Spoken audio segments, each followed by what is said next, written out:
What's going on, people? We are Tottenham TV. Alkmaar 1, Tottenham 0 in the first leg of the last 16. Simeon's back safe and sound from the Netherlands this morning. Obviously, it was a disastrous display from start to finish, really. It was really gutless.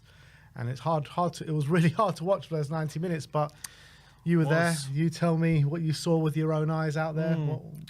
Yeah, it was a weird away trip because obviously, usually Tottenham, when we go away to these bigger stadiums, big grounds, travelling our numbers, thousands. Wasn't so much for a bigger stadium though. That's my point. It was weird going away to Tottenham when didn't feel like there was a lot of Tottenham fans out there. Obviously, the allocation was 900, but in the ground it was pretty much half empty the away end, considering it was already small. It felt like there was like a few hundred of us there. It was very strange. That kind of encapsulated kind of the atmosphere going into it. Obviously, everyone was in a bit of a good mood, hoping we were going to turn up in a good performance, knowing that this Europa League's our last route of winning something this season. And I thought the fans weren't really up for it. There wasn't much atmosphere going on in the away end, and obviously the game, the team didn't really give us much to shout about. Barely a shot on target all game. Everyone was very, very frustrated. Everyone was not happy with what they were seeing, and obviously there were those scenes at the end with when Vicario came over and Maddison went over. A lot of fans were getting angry, and Vicario was trying to, I don't know, ask for a bit more, I guess, from the fans, or I don't know what he was trying to say. Maybe he was trying to say, just keep that belief going to the next leg. But I've seen a lot of fans weren't happy about that. I mean, I don't think there's much. I didn't see it as a big deal, but I think I understand kind of where fans are coming from, criticising Vicario for asking more from the fans who have obviously travelled there. Some have kind of taken days off work and spent money to be at the game and to be served up what we saw. It's understandable that fans are going to be frustrated and going to be angry with that, because we've been putting up with a lot of average performances this season, especially over the last 3 months. And now the players are coming back. We were promised, I guess, things were going to improve and that we were going to see what Tottenham were all about once these players come back, and that didn't happen yesterday. And I thought yesterday was on par, or even worse probably, from what we've seen in a lot of our performances over the past few months. It was shambolic. There was nothing really to be positive about. Maybe the only one, Bergvall, was the only one I thought try something and take the game to ours. Everyone else seemed to just lack kind of any sort of belief or any sort of willingness to take the game. It was almost as if we felt like we'll just come to this ground and try not to lose by too many. And that was kind of the feeling we went into the game. I'm not saying that's what they thought, but that's kind of what it looked like on the pitch. So they just wanted to make sure that it wasn't an embarrassing result, and we'll try and take them back at home and batter them there. That's what it felt like. But, that's a risky approach. It's a risky kind of mentality to have when this is a good team and you can't take anything for granted. You've got to go there and make sure you get the game done in the first leg, and so you give yourselves an easier run in the second leg. You can't just rely on the second leg, and that's kind of what we're doing from what we saw yesterday. You say they're a good team, but they're still going to be the poorest of opposition that if we are going to progress far into this tournament. They are going to be the poorest of opposition that we're going to play, and that did worry me. Going away to a club like Alkmaar. And yeah, look, they've done well this season. They've got some good players there, young, fresh, energetic team. But like I said, they're the poorest of opposition that we're going to have to face looking forward into the tournament. So, I mean, that performance and the way we just handled ourselves on that pitch, it looked like getting overawed by the occasion. We couldn't handle anything that were throwing at us. They were just pressing us into oblivion, and we were faltering every time. And it just doesn't fill you with any sort of confidence that even if we do progress from this round, we've got to go away to Frankfurt or Ajax in the next round. Ajax is sitting top of the Eredivisie right now. Frankfurt are sitting third in the Bundesliga. I mean, it just fills you with no sort of confidence that we can go to any of these grounds and actually put ourselves about and get a performance, never mind a result. Yeah, I mean, it's hard to disagree with that, because we've had a lot of abject performances, especially recently. But in terms of the amount of performances we've seen of late, where we're playing this, swashbuckling football that we've seen at times under Ange, it's been so few and far between. So expecting it to click now is obviously a tall order. Obviously, we've still got players back this weekend. Hopefully, Romero, Van der Ven, they can give us a bit of a boost. But at the end of the day, you can't be relying on that. It's in the forward line, we looked completely lost of ideas. We completely looked like we didn't know how to open up this RZ team. It was actually so comfortable for RZ defensively. We barely laid a glove on them. And that is seriously worrying. And you're absolutely right. Even if we do get through, there's little confidence seeing how we played in that game that we can go to these away grounds, a tough away opposition. Whoever you play, it's going to be tough going away from home. Let's get it right. It's not going to be easy. And they're going to have confidence. They're there for a reason. And you got no confidence that we're going to go away from home in any of these grounds and get a result. Now, I said beforehand, I've said it before, if we play like we did early in the season, I think we can be a good team over 2 legs. And I said earlier in the season we were kind of losing very narrowly away from home and winning by big margins at home. Now, those home wins haven't really happened over the past few months for whatever reason, but they haven't.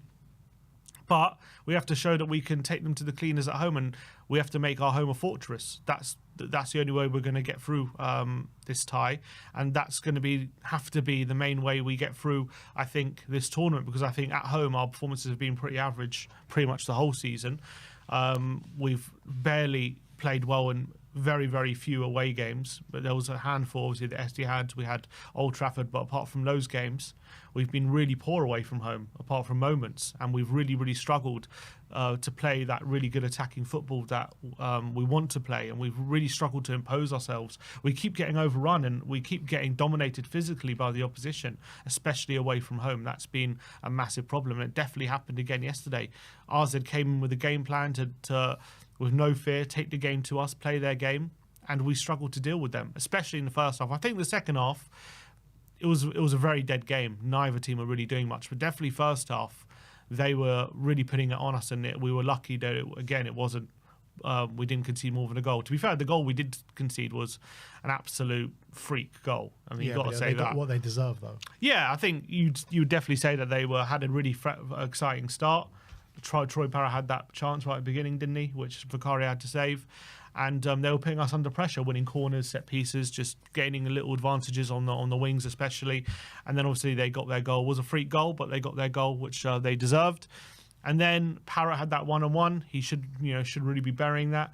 And they had that chance near the end of the half with a goal-mouth scramble, which we just about able to get away.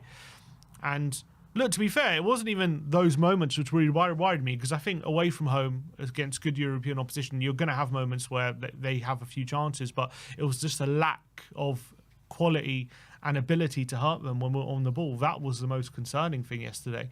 It was like a walk in the park for them defensively. We absolutely had nothing. We had nothing to hurt them. No one was beating their man on the outside. Maddison was going missing in the centre. Tell was struggling to hold on the ball completely. He was hooked at half time. I just don't remember any sort of shots or any sort of openings that we were able to really test their keeper or test their defence, get them running in behind, looking the other way. Everything was played at slow pace in front of them, and we were not looking to ask different questions of them. It was all kind of just played in front of them, and it was so easy to deal with. I don't understand though, because you look at these 3 pivotal games for us this season. Aston Villa, we went out the Cup. Liverpool, we go out the Carabao Cup. And this game, and there are a lot of similarities that you can take from these games. First of all, the no-show in midfield, where the midfield is just so easily bypassed. There's not really too much aggression in there. So much space in the central areas of the pitch. You're looking up front. I mean, I feel like everyone's just playing so far away from each other. There's not enough movement. There's not enough link-up play. And then when we're trying to play out the back, and we're trying to play out consistently from the back, right? And RZ Alkmaar, the way they were pressing us, they were making it really hard for us to play out the back. And I just felt like it was more or less individuals, where it'd be like Jed Spence trying to dribble his way out of the press, or other players like just sloppily passing it out the back. And it was just like a mismatch of complete and utter dross from the defence to the midfield to the attack. There didn't seem to be any cohesion within that team whatsoever. And I was saying on the fan show yesterday, I was so happy that I lost my passport, because if I had to be out there to endure that dross out in Alkmaar, I'll be probably even more fuming today than I am. But it literally felt like watching the game yesterday. Ange Postecoglou before the game went into the local coffee shop, picked out 11 players that he could find or 11 people that he could find, put them on the pitch because they looked like they were just playing with each other for the first time. There was no teamwork, no cohesion. There was nothing. Definitely, I felt in build-up we missed Porro's passing. I've always said he's such a big element to our build-up when he's on that right-hand side. And I think we definitely missed that because Spence, as good as he is, he's not much of a player who's going to play those line-breaking passes into the middle, whereas Porro will do that. Spence will try and dribble his way out of trouble, and he's quite good at doing it. He tried it once, Spence, didn't he? One ball over the top, trying to find Maddison in behind. And that was about it. And nearly found him, but it was just too far in front of him. But I definitely thought we looked a bit better in possession when Porro was there. We had our struggles in build-up, but I thought we did get used to them, to be honest. And by the second half, we were actually being able to build up well. But I didn't think that was the problem. I thought we were able to find the likes of Bergvall, Bentancur in the middle. But it was when we got to them, I thought there was just nothing. We would give the ball to Son, and he wouldn't take anyone on. We'd give the ball, Odegaard was the one on in the second half. The ball was bouncing off him.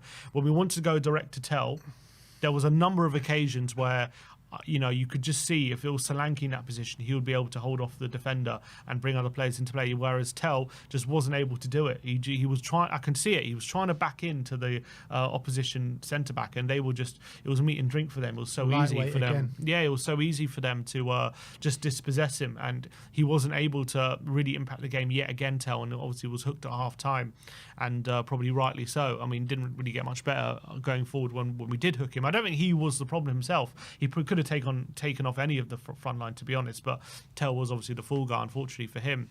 But he definitely struggled to hold the ball, which is why I think we were reluctant to go direct to him, because he wasn't able to do what a hold-up striker should be able to do in that position. And that's obviously been a big struggle ever since he's come into the team and is playing up front. Tell, he's really struggled with the physicality. I think part of it is just hit, he's a young player. He's got to get used to how we play that kind of role, but he doesn't seem to be quite ready to be a starting striker right now in this kind of system. What we ask of our strikers, I think he's obviously a very different kind of striker to Solanke, but we're not also asking different questions of not using him to his best ability. Try and get him running in behind. Try and get that ball over the top. We're not doing that either. That's it. That's exactly it, right? Because we're trying to use Tell the same way we use Dom Solanke, and they're completely different players. And that's got to be on the tactical setup and what Ange is instructing them to do. You can't use a Matisse Tell the same way you use a Dom Solanke. You've got to use your tools in terms of playing them to their strengths, and we're completely not doing that. Yeah, but the problem is RZ were, the way they play, they're basically going in on him like man to man. So, but it's not just this game. It's all the previous games. Yeah, I'm sure the opposition team have done their analysis. They know they just don't make sure you're not giving him space in behind, and make sure you're keeping him in front of you. I'm sure that's what they're doing. So it was also on Tell as well to try and make the best of those situations, and he's not able to do it. So that's a criticism on him. But as well, I'm sure we've told we're because I've seen it before. We try to play our strikers, we're going to give them the opportunity to play them on the last line, try and get them in behind, but we weren't able to find those passes. I didn't see Tell making enough of those runs as well, to be honest. So I think it's probably but obviously it comes down to the manager, whatever way you look at it, because he has to try and get this team to make use of what their qualities are, and we're not doing that. The only player I really thought was having a decent game was Bergvall, who was, I thought, again in the middle, bossing things at times individually when he was up against certain RZ midfielders, and the way he was gliding around the pitch again was quite good for a lot of the game. But obviously was his own goal, which obviously cost us at the end of the day. But I thought he actually had a decent game. But other than him, can't tell you a good performance we really had out there. No pun intended. I think, look, Bergvall, I don't think he was at the top of his game. I think after that own goal, you could see it clearly got to him, and he wanted to fight tooth and nail to make up for it. And he was putting in such an effort in that middle of the park, and I felt like he was kind of guilty of maybe trying a bit too hard at times, and maybe the pass wasn't right, and but he was definitely putting himself about, and he was definitely one of our better players, that's for sure. But another player who played very, very well yesterday was Archie Gray, in my opinion. I thought that a number of times he was squared one-on-one with Troy Parrott, and he was coming up the better of the two players. He was putting in some really important blocks and challenges, and his just calmness on the ball sometimes got us out of trouble a couple of times. And yeah, I probably thought Bergvall, Gray, and maybe Jed Spence were probably our three best players. And Jed Spence was frustrating me as well, but in the second half, just consistently trying to dribble his way out of trouble, and he was losing the ball quite a few times. I don't think any of these three players put in a worldie of a performance, but they were probably the best of a bad bunch. I thought Gray struggled actually at times. I thought he was really good on the ball, as he usually is at Archie's. That's why he's kind of in the team, and that's what he's really good at. But I thought a number of times they went direct to Parrott, and Gray was challenging him, and he couldn't win the header, and actually put us in a lot of trouble. On the floor, though, I thought he did very well against him. Yeah, on the floor he was a lot better. But I thought those moments when he was getting dominated in the air, I think that actually led to quite a few openings for RZ, and it led to basically, because if once he loses that header, and once Troy wins the flick on and it falls to an RZ player, all of a sudden we're in trouble because you've got Gray out of position. They're coming in on our back four, and that led to quite a few openings for RZ, I felt. So, but on the flip side of that, I think he saved us on a number of occasions, Archie Gray, yesterday. On a number of occasions. Yeah, I thought he did well at times as well. I think it wasn't a bad display. I just thought those moments when were what put us under pressure a lot, especially in that first half. That's where we really struggled. But the second half, he seemed to settle down a bit because we obviously restricted RZ a lot more in that second half than we did in the first half. They weren't getting as much joy. And I think a lot of that was Parrott wasn't getting as much joy in the air. I thought Udogie put in a bit of a disaster class yesterday at left back. His passing was all over the show at times. Defensively, he was getting done on the outside where they were able to get consistent crosses in. And up front, going forward, he literally contributed absolutely nothing. I thought it was a really poor display from Destiny yesterday. Yeah, I don't remember too much from him, to be honest. I just think it was a poor display. To be honest, I was surprised he didn't start Spence on the left and Porro on the right, because I thought we needed Porro in this game, I felt. And I also think Sunday is more of a game for Spence and Udogie, the way Bournemouth play, than it is for Porro. So I was a bit confused by the selection. Look, obviously playing Spence and Udogie in this game, it's not like, wow, what a terrible decision. I just thought, if I'm looking at the two games and what skill sets suit which game, I would say I'd want Porro in this game, and because I think his quality could really be a difference in opening up RZ. And I think in the game on Sunday against Bournemouth, which we'll get into later, the chaotic nature of Bournemouth probably calls for more of a Spencer and Udogie against those wingers of Bournemouth than this game. So I wouldn't have done it in that way, but obviously he chose Spence in this game, and I think Udogie did struggle. I think Spence also had similar struggles. I thought Spence was better, but I think defensively as well, he was kind of getting caught out as well on his side. I think both of them weren't great on the sides. I think the difference with Spence and Udogie is that Spence was able to work a little bit more in those tight spaces, able to beat a few men and actually get us up the pitch somewhat a little bit, where Udogie just struggled to do that at all. He just couldn't do anything going forward whatsoever. Yeah, it was disappointing from both of them. And I think we did definitely have our struggles. Definitely in the first half, I would say. Build-up was definitely a massive issue. I actually thought in the second half, I don't know whether it's RZ dropped off a bit of intensity, but I thought we were building up a lot better. And I thought we were able to break through them a lot easier. And we started to have a bit of control of possession. But we just had nothing in the final third. Absolutely nothing. And obviously he took off Maddison. Obviously he brought Solanke on. And brought Odebear on at half time, but it didn't really help anything. We were just looking completely insipid. Never really looked like scoring. It looked like we could play for another 3 days and not score. We never looked like scoring. And obviously we got a massive blow as well late in the game with Solanke going off it injured. Looks like a knock to his back. We've seen. I remember. Those obviously can be innocuous, but they could also keep out for a while, depending on where he's hitting stuff. I remember in the World Cup, Neymar taking a really bad hit to the back, and all of a sudden he was out for like a few months with a really bad injury. So let's hope Solanke's not as bad as that. The reality is you don't want Ange ever to say you're sore, because when he says you're sore, it does seem to mean a bit more than that, and that's what he said after the game. Let's just hope he's not out, because he looked really bad coming off the pitch. He couldn't walk. I don't know if he went straight down the tunnel or what when he went off, but it looked like a significant injury just watching it from the TV. Yeah, it looked like a bad hit. Second time, by the way, again, especially against RZ, we've had a player coming off the bench, returning from injury and get injured again. It was the first one, Odebear. Yeah, got another clash with the keeper as well. He got clashed with the keeper. Wasn't Odebear's a hamstring though? I think he was like overstretching for that ball, and then he got hit with the keeper, and I think that might have contributed to it. Yeah, I mean, I want to talk about Bentancur because I feel like when we play these kind of games, when you know the opposition are going to press us, particularly away from home, and it's going to be a dogfight, and they don't give us a moment's rest on the ball. I feel like in these games, more than not now, Bentancur is getting overrun. You're looking at the Villa game, same thing. You're looking at the Liverpool game, same thing. And unless we're going to be the ones in the ascendancy, which we actually saw a lot of the ball yesterday, we just didn't do anything with it. Unless we're going to be the team like proper in the ascendancy and able to break down the opposition on a consistent basis, I don't think Bentancur is good enough to play, or that's his role, to play the lone six. It just doesn't work.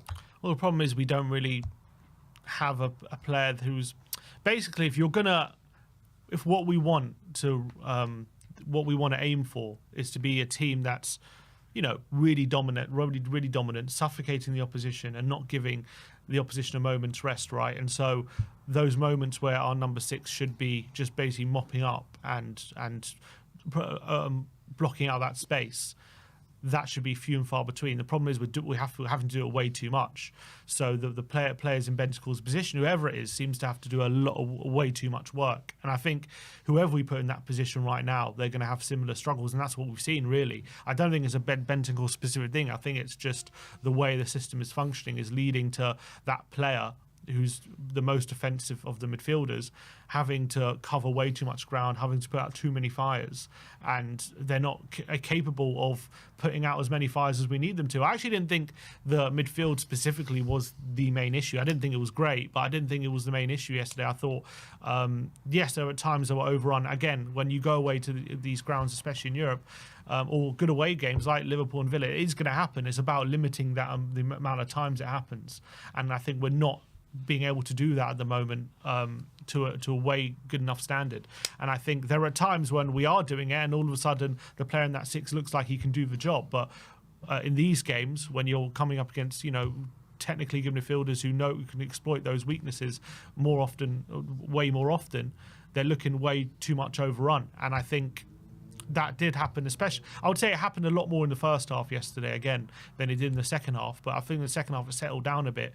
But again, I think the main issue is we're getting the ball in the middle, we're getting the ball very quickly out wide to Son or Johnson, and it's very quickly coming back, and that's leaving the midfield exposed at those times. And that's a big issue. If you had a player out wide who could keep the ball and sustain that attack, I think that issue, I wouldn't say it would go away, but it would be a lot less than it is currently in these games. It was so frustrating yesterday because it was something that I noticed, and it was happening regularly, where Spence would do a really good action or Gray would do a really good action and he'll beat a man, beat someone in the press, and then just give it straight back to them. It was just so frustrating. It was like classic. It was basically like our season in a nutshell, right? 1 step forward, 3 steps back, and then suddenly RZ are on the attack against us. It's like basically what we've been going through with the injuries, right? 1 goes, 2 goes. I mean, that is literally the story of our season, isn't it? 100%, and it's definitely the story of the last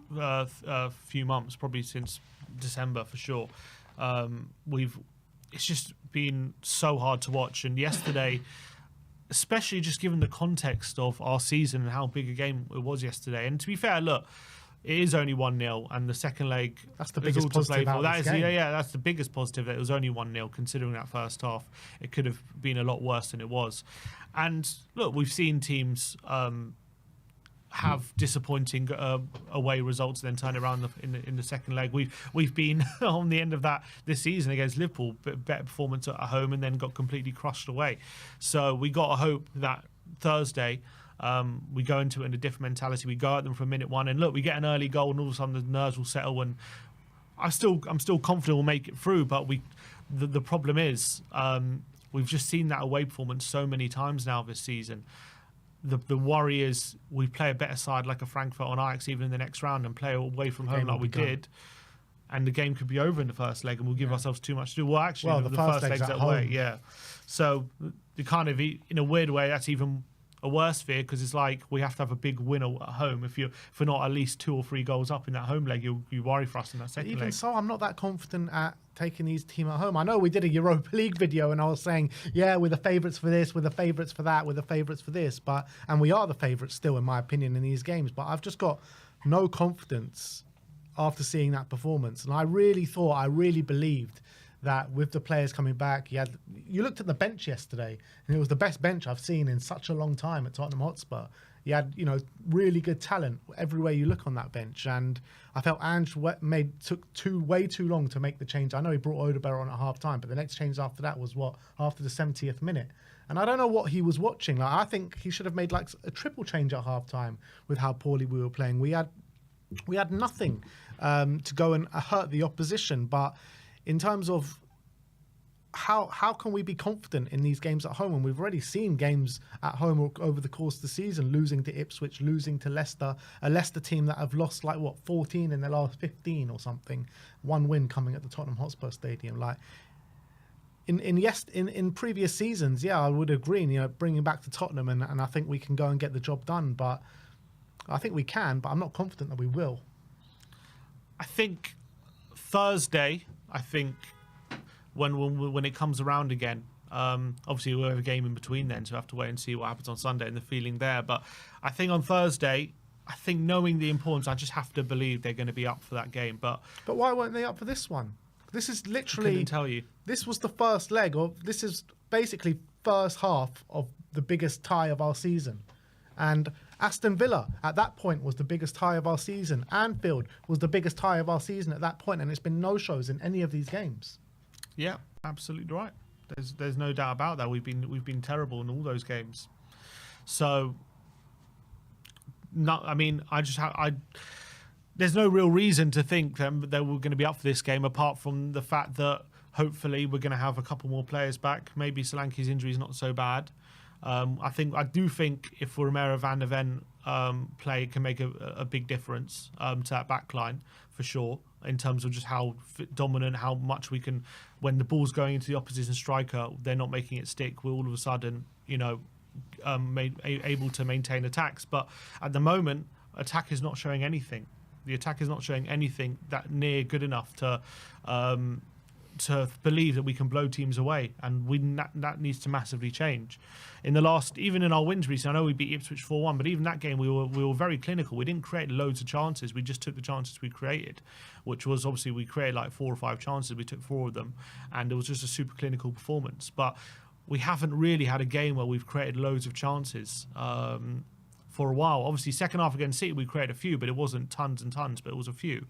But I can't remember the last time we had a game where we just created loads of opportunities. Yeah. It's been a while. It has been, and so that's a massive worry. That's a massive worry. But there was no excuse. There was no excuse to put in that kind of a lethargic, insipid, gutless display when you're looking at 8 days break. Sonny had a rest. He didn't even start the game against Man City. The excuse of fatigue should not even be muttered under anyone's breath after the game yesterday. You know what I mean? There was no excuses for that performance yesterday at all. It's got nothing to do with fatigue. It's about how the team was set up. It's about the mentality of the players, a lot of it as well. There's no excuse for how we played yesterday, and that's where big question marks come when it comes to how we're approaching these games, what Ange is saying to them before the game, how motivated they're getting, I think how we lacked any sort of imagination in that final third, how we lacked a lot of movement, how we didn't trouble them. And none of that is to do with fatigue or anything like that. That's to do with the approach and the management, 100%. And when we knew coming into this game, we had a long break. We had a lot of, we gave the players extra time off because of, certain reasons. And I don't know what they were doing that time off, because it didn't look like they were refreshing themselves, because they looked completely lethargic on the day. And maybe they're used to just putting in these insipid displays because it's happened so often. And I don't know. That was very, very worrying yesterday. Absolutely worrying. In terms of Ange, then I guess we got to speak about it. Obviously, before we get into Ange, let me ask you just quickly what you thought of the whole Vicario thing that happened at the end. Yeah, so obviously you were there in the away end, so you would have seen it a lot better than me. The first I saw of it, so you sent some footage back, and I was watching. I went straight to that video, not knowing anything about the Vicario thing, by the way. And I saw Vicario leading the team over to go clap the fans. And then you see the fans like just... Then you switch, you kind of pan to the fans, and the fans just going mad. Yeah. And then you go back on Vicario, and Vicario's like doing this and doing that, and then like looking really angry as he's turning away. And I'm like, that's a bit strange. And I was saying, what is going on here? And it did look like Vicario was showing quite a bit of dissent to the away end, and looking, showing anger basically towards the away end, which I thought was really strange. Obviously, I don't know, I wasn't there, so I can't really see what the whole dynamic was. You were there, but I mean, I think you've got the dynamic pretty spot on. I think he went over to clap the fans. The fans were obviously disgusted with what they saw, and probably rightly so, with no shots on target. And I think Vicario was... Well, I think what Vicario is trying to do, which in normal circumstances would be fine. Like if let's say we were doing fairly well this season, right? And we had that performance in a first leg, knowing, there's still belief going back into that second leg, we can turn it around. And we just as much as we're not happy with that performance, it's only 1-0, and all we have to do is, still believe and come together, knowing that if we keep supporting the team, that second leg, we can turn it around, blah, blah, blah. And that's kind of, I think, the message he was trying to show. I think at the end of that game, like, he was trying to say, look, like as much as everyone's unhappy, it's kind of like we're all in this together. We need to be up for it for that second leg, and still believe, I think, was kind of the message. Like, come on, still believe. But it definitely fell on deaf ears coming out, because we're 13th in the league. That was our 18th loss of the season. It was another insipid away display, which has been a number of them this season, especially as well the number of insipid displays, first of all on big occasions, and also games where the fans have travelled long distances like Anfield and inconvenient times, right? Yeah. To be there, paid a lot of money. And we go then, there's no shot on target. Some of us pay a lot of money not even to be there. Yeah, well, exactly. And, you go there, there's no shot on target. There's nothing really to go off. So to ask the fans then off the back of that to still be supporting what they're seeing and believe that in that second leg, it's all going to be okay, and you just got to keep believing and we'll turn it around. I think I can understand a lot of fans saying, well, actually, I don't believe. And actually, I am going to complain about what I'm seeing. Actually, I'm fuming about what we're seeing at the moment, because it's nowhere near good enough, and especially when we've travelled these distances and you can't even get a shot on target. How am I supposed to believe you're going to turn it around in the second half? Now, obviously, Vicario is in the dressing room. He obviously... he's a very, very passionate guy. If anyone watched that documentary of him coming back from injury, I don't know if you saw it.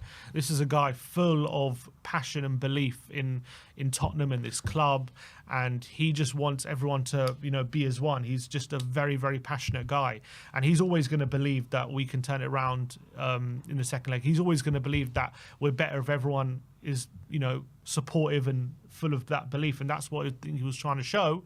And I think in a different situation it would have been received a lot better, but unfortunately we are where we are at the moment. And I don't know if it was maybe a miscalculation from him or what it was, but a lot of fans took it the wrong way. I kind of see what he was trying to say, but I think I understand a lot of the fans' frustrations and anger at that point of view, where they're not going to be very receptive to that kind of message right now. And it's more about less show of passion and all of that. It's more about showing it on the pitch rather than having all these shows of passion off it. But the reality is, right, Vicario is one of the only ones that does keep that consistent passion on the pitch, does keep up his performance level. He was probably our best player last night.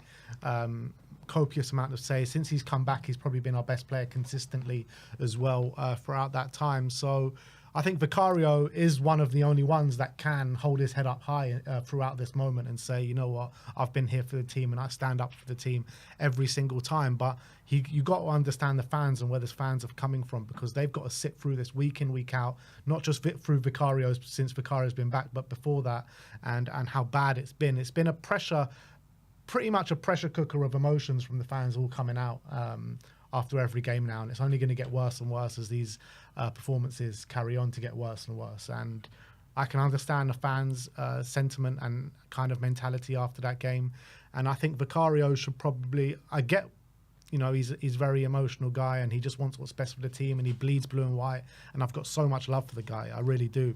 But he's probably got to realise where the fans are coming from and being like, all right, cool, we'll do it on the pitch next week, instead of showing that emotion towards the away end. Yeah, pretty much. But also, you know, I was listening to Ange in his presser talk about it, and he's saying, these guys are human, they're not robots, and a lot of fans and not specifically Tottenham fans, but fans in general, they call for players to show more passion and want to see a bit more of their personality. But then as soon as they show it, like they did, yesterday with Vicario, a lot of fans all of a sudden, there's a lot of negative reaction to it. And I also kind of get that point, which is why you see a lot of players just go do a little clap to the away end and walk away, and they don't show that their emotion or anything like that. And I also, that's not what we want. We don't want players to do that as well. So there's kind of, another side to the coin when it comes to that. I don't like the negative reaction being shown to specific Vicario. I understand it to the team, but all this kind of piling in on Vicario because he did that, I don't really agree with that either. I think Vicario is just a passionate guy, and I think he wants what's best for the team and the club. That's what he's trying to do. But I understand a lot of fans aren't receptive for that. What I saw, he was showing anger towards the away end, where that's not where the anger should be kind of directed at. I don't think it was anger, but I think it was more like, let's stick together kind of feeling. That was what was more like, let's not turn on each other thing kind of feeling. That's what I think the kind of method, like, let's, we let's believe that we can get through that second leg kind of thing. Obviously, he's not saying that all with one cheese. That's a lot of words, but I think that's the kind of message I kind of felt like he was trying to say. Like, there's a lot of angry fans, they're shouting things. He's like, let's not turn on each other kind of thing. Let's keep believing we can turn this around. But as I say, a lot of fans, are not going to be receptive to that message right now because of what they've been seeing. Look, the reality is, come Thursday next week, he said in an interview after the game, next Thursday you'll see the real Tottenham. And to be honest, I am sick and tired of hearing these kind of things from the players, because we've heard it so many times.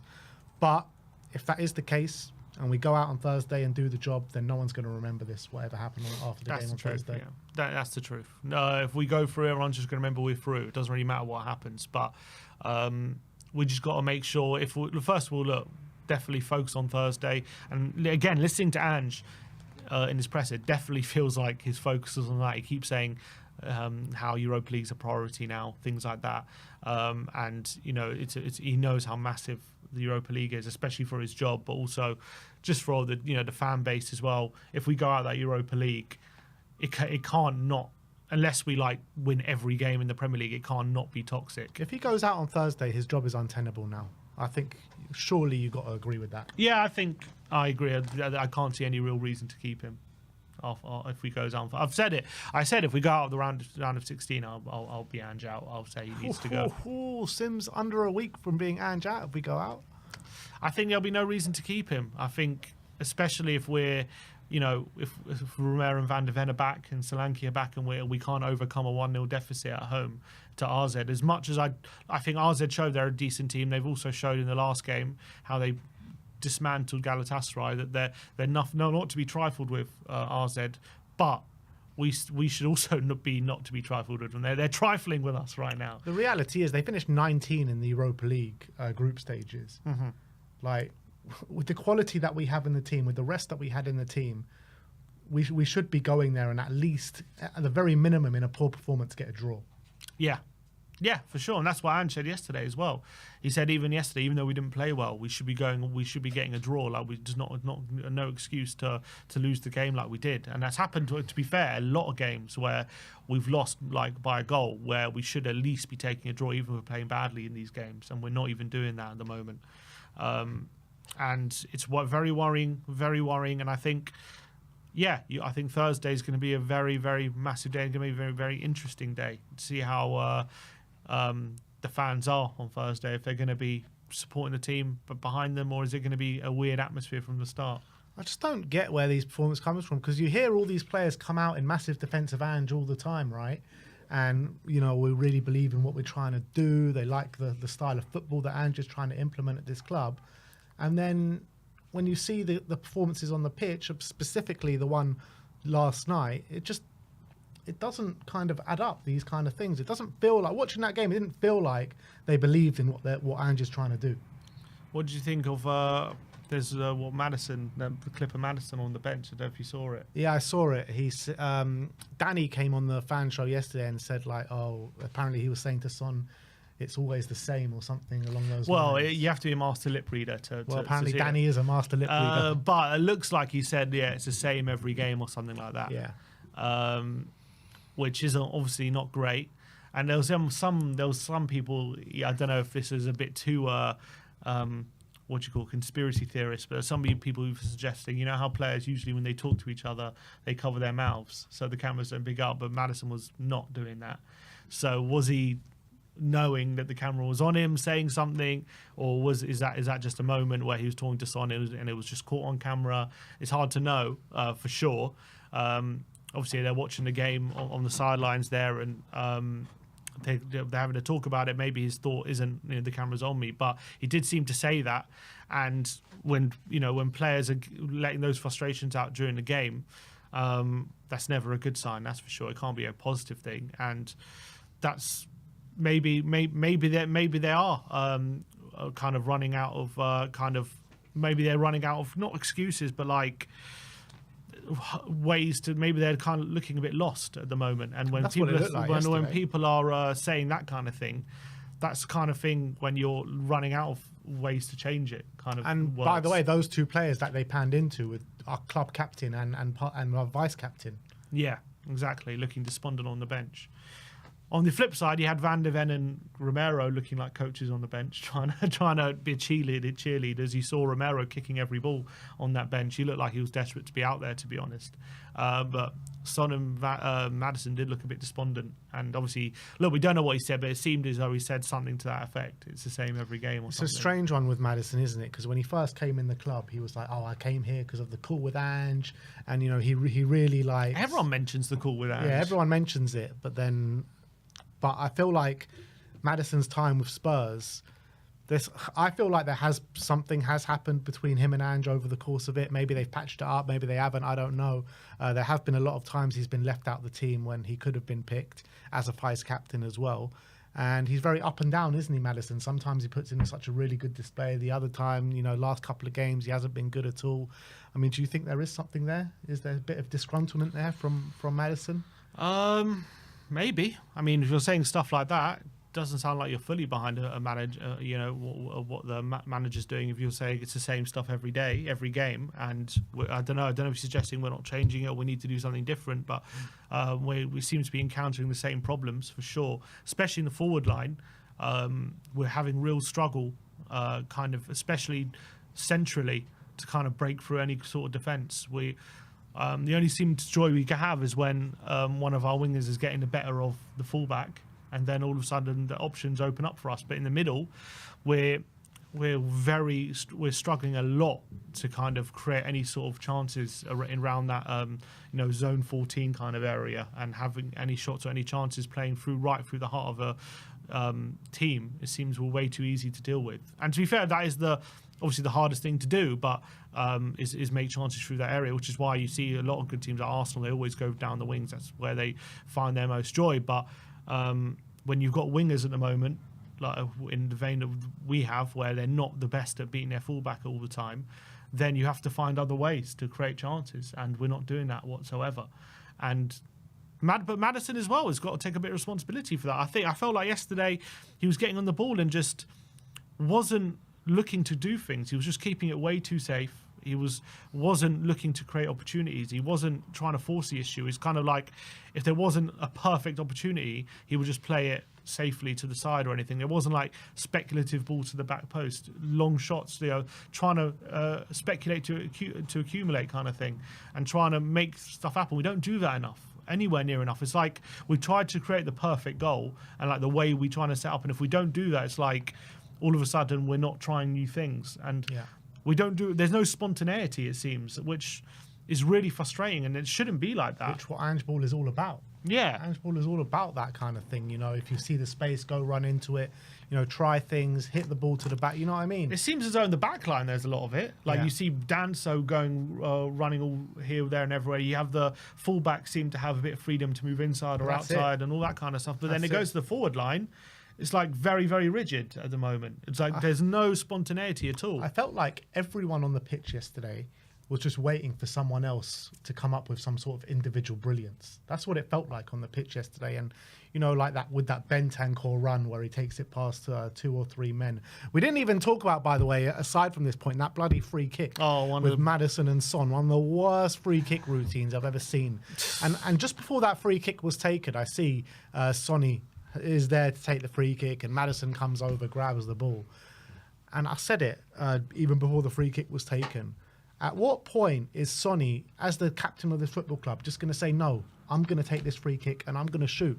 Like so often we see Sonny go there for the free kick, Maddison come over, someone else come over, even Eric Dyer come over when he was at the club and be like, no, I want this one. And Sonny's like, yeah, all right, you can have it. Like, come on, man. You're the best free kick taker at the club, so show it. Is he? I think so. Well, based on what we've seen for Korea, potentially. But maybe clearly in training, he must be behind the likes of Porro and Maddison because they always get it over him. It's not that they always get it. He always gives it to them. I think they're probably the free kick takers, I'm guessing. Look, Sonny is also one of the free kick takers because he's always the first one to go over. Well, I don't. If Sonny was the free kick taker, I don't think he'd give it up. Sonny's the captain. I think he makes the decision on the field if he wants to take it or if he wants to give it to someone. I'm pretty sure we have set free kick takers. Well, why does Sonny always go over? Because sometimes you feel it. Sometimes you feel it. You're like, I want it every single time, and then someone else comes. Every time Sonny goes over, and every time someone comes up to Sonny's like, no, I'm feeling this one. Can I take it? And Sonny's like, yeah, sure. No, I think what probably happens is Maddison or Porro probably are free kick takers, but when there's one in a good position, I think Sonny sometimes feels like I want to have a go at this. Like, I want to have a chance, but because Maddison and Porro believe in themselves, they're like, no, I'm the free kick taker, I'm taking it. That's what I think is probably more likely scenario. I don't think so, because I think Sonny literally goes over. He's like the first one there at every free kick. Literally every single one. So if he's not the free kick taker, then why is he going over there? I don't think he goes in over every single one. There are definitely some where he does go over because he wants it. He wants to take one. So why doesn't he? Because Maddison and Porro probably are free kick takers. So why is he going over there? Because he wants to take it. Just you can want to take it. You don't have to be the free kick taker. Just like sometimes when you're not the penalty taker, you go over. You say, I want this one. I feel it. He even did that in the South Korea game, didn't he? In the stoppage time, he's the penalty taker, but he gave it to Hwang, didn't he? Yeah. Because Hwang haunted it. But I'm just saying. Obviously, he was the penalty taker at that point, but I'm saying he's probably not the free kick taker, I'm assuming. If it's happening every time, he's probably not the free kick taker, I would assume. And he's probably saying, I want this one because, it's a good position, I feel it.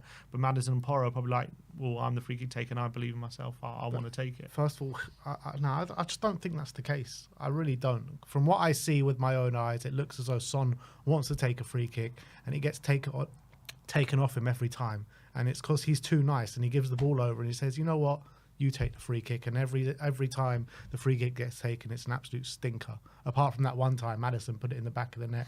Who was it against? Villa, yeah. So, I mean, Sonny, I think he needs to be a bit more strong sometimes in those kind of situations because he's such a good free kick taker, Sonny. But if it is true that they are the free kick taker, then you're saying Son needs the balls to tell them I'm taking this one. But if it is, I'm saying what I don't think it is. I think it is. I think the majority of the season, Maddison and Porro have been our free kick takers whenever we have one. I think Son is up there with them. I think Son is also a free kick taker. I don't think Maddison and Porro are ahead of him. I think I don't even think Ange signs like takers like that. I think that he has the guys who kind of, the best at the club at taking free kicks, and I think they sort it out on the pitch between them. Maybe that might be the case. I would think, from what I've seen, Maddison and Porro take most of our free kicks when they're there. I don't think it's just because they're shoving Son aside. I think that's probably what they've planned. I agree. I think there should be occasions where Son really wants one. He should tell them, look, I'm taking this one, and he doesn't. Maybe he's not forceful enough on those occasions. But I don't think he's the designated free kick taker, and he's getting shoved off it. I think it's the opposite. All right. Well, we're never going to know, are we? So. No. That is your match review, 1-0 against AZ Alkmaar. We still got the second leg to go through. So next Thursday night is a big, big night in the outlook of our season, the outlook of Ange Postecoglou's tenure at the club. So next Thursday night is a big, big night for Tottenham Hotspur. Don't get it twisted. Let's